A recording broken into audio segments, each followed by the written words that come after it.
Hello everyone, welcome back to my YouTube channel. I'm Chirag Gowda and today we are going to be exploring integral calculus. Let's see the table of contents.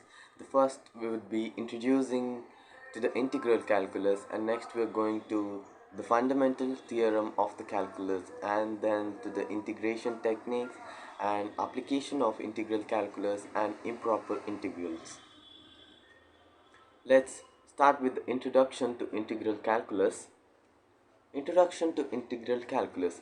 Integral calculus is a branch of mathematics that deals with the evolution of integrals or antiderivatives. It is a fundamental concept in calculus and has numerous applications in fields such as physics, engineering, and economics. At its core, integral calculus allows us to find the area under a curve, which is essential in many ways real world scenarios. For example, if we want to calculate the distance traveled by a moving object, we can use integral calculus to find the area under its velocity time graph. Let's see the fundamental theorem of calculus. The fundamental theorem of calculus is a concept that lies at the heart of calculus. It establishes a relation between differentiation and integration, which are two of the most important operations in calculus. Simply put, the theorem states that differentiation and integration are inverse operations of each other. That is, if we differentiate a function and then integrate the result, we get back the original function. This may seem like a simple idea, but it has far-reaching implications in calculus.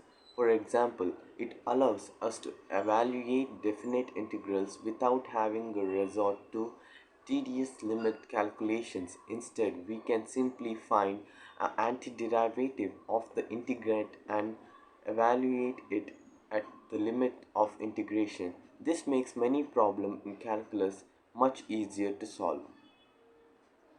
Next, integration techniques.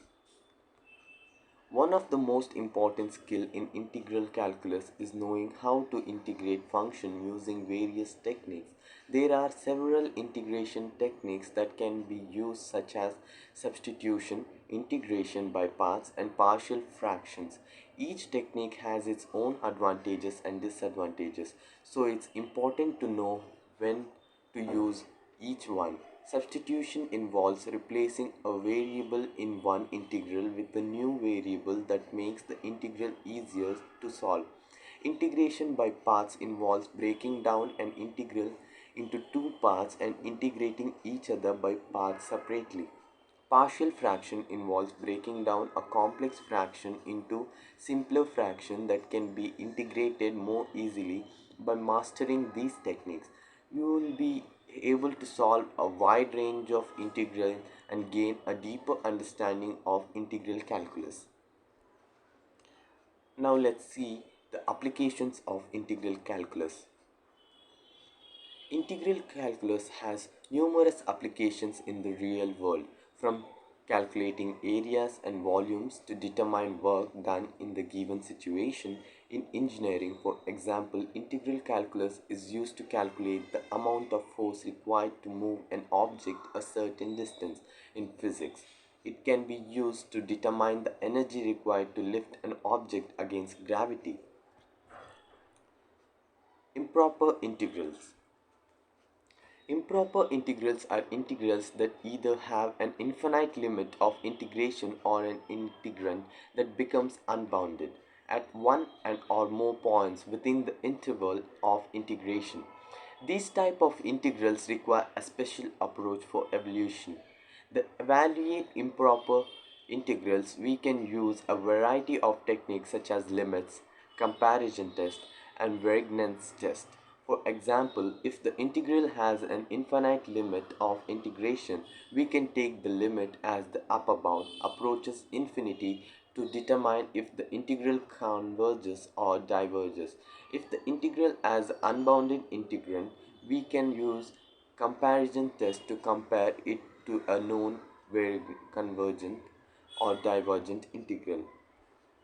Conclusion. In conclusion, we have explored the concept of integral calculus and its importance in mathematics and real world application. We learn about the fundamental theorem of calculus and how it is used to evaluate integral. We also discuss various integration techniques such as substitution, integration by parts, and partial fraction and how they are applied. Furthermore, we explore the practical applications of integral calculus, including finding areas, volumes, and work done. Finally, we looked at the improper integrals and how they are evaluated. Integral calculus plays a crucial role in many fields, including physics, engineering, and economics. It allows us to solve complex problems that would be impossible to tackle using other methods. By understanding integral calculus, we can gain a deeper insight into the world around us and make more informed decisions. As you continue your journey in mathematics, I encourage you to explore the fascinating world of integral calculus and discover its endless possibilities. Thank you.